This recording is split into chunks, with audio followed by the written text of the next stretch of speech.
তো সকালে নাস্তা হলো 2টা পরোটা আর ডিম, আর সাথে ছিল চা।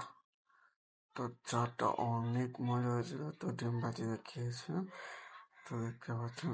আর আপনারা কে কে সকালবেলা পরোটা খান একটু কমেন্ট করে জানাবেন। তো দেখতে পাচ্ছেন অনেক মজা ছিল। আর কুসুমটা হালকা একটু মানে কাঁচা কাঁচা যেটা বলেন সেটা করে, তারপরে ঘরটারও একবারে পরিষ্কার করে ফেলেছি, দেখতে পাচ্ছেন না? তো এখন এক জায়গায় যাবো, তো ওখানে রাস্তায় ফিরে আসছি। তো এই সেটটা কিনেছি আম্মুর জন্য। তো কেমন হয়েছে আপনারা কমেন্টে বলবেন। আর ইনশাল্লাহ আমাদের সবার হাতের রান্না, তো এই পাতিলে অথবা ইয়ে হবে, সব কিছু নিয়ে এসেছি, দেখতে পাচ্ছেন। তারপরে এখানে এই মানে কড়াই দিয়ে বিরিয়ানি বানিয়েছি। বিরিয়ানিটা অনেক নরম, মানে অনেক মজা ছিল। আর আলুটাও মানে ধরার সাথে সাথে গলে যাচ্ছে। আর আমাদের এই ভিডিওতে নতুন হলে লাইক করুন, শেয়ার করুন, সাবস্ক্রাইব করুন।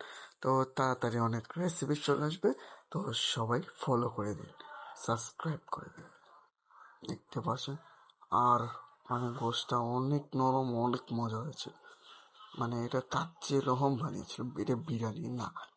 তো দেখতে পাচ্ছেন। তো ইনশাল্লাহ সবার হাতের রান্নার চ্যানেলটা চালু হয়ে যাবে, মানে ভিডিও আপলোড হয়ে যাবে, দেখতে পাচ্ছেন।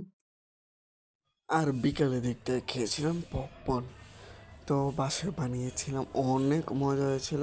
এর বলার কিছুই নাই। তো মানে অনেক ফুল ছিল। তো আমাদের বাসায় মেহমান এসেছিল, তো আমার আব্বু একটু অসুস্থ, সবাই একটু দোয়া করে দিবেন। তো দেখতে পাচ্ছেন তার জন্য ওখানে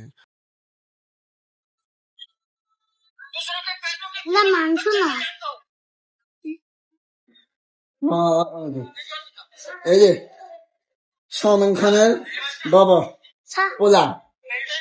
আর দিও না, আর দিও না, বড়টা দিব না, দাও, এটাই দাও। আমি ছোট নাকি? এটা ছোট মানুষই, ছোট দেখা আলা বাইরে তো আরেকটা মজার বিষয়, তো তা মানে তার পোলা, তো ব্রাজিল, তো ব্রাজিলের দুধের চা বানিয়ে দিলাম। আর আমাদের এই ভিডিওতে কেমন হয়েছে তো কমেন্টে জানাবেন। দেখা হবে নেক্সট ভিডিওতে। আল্লাহ হাফেজ, আসসালামু আলাইকুম। কমেন্ট করতে ভুল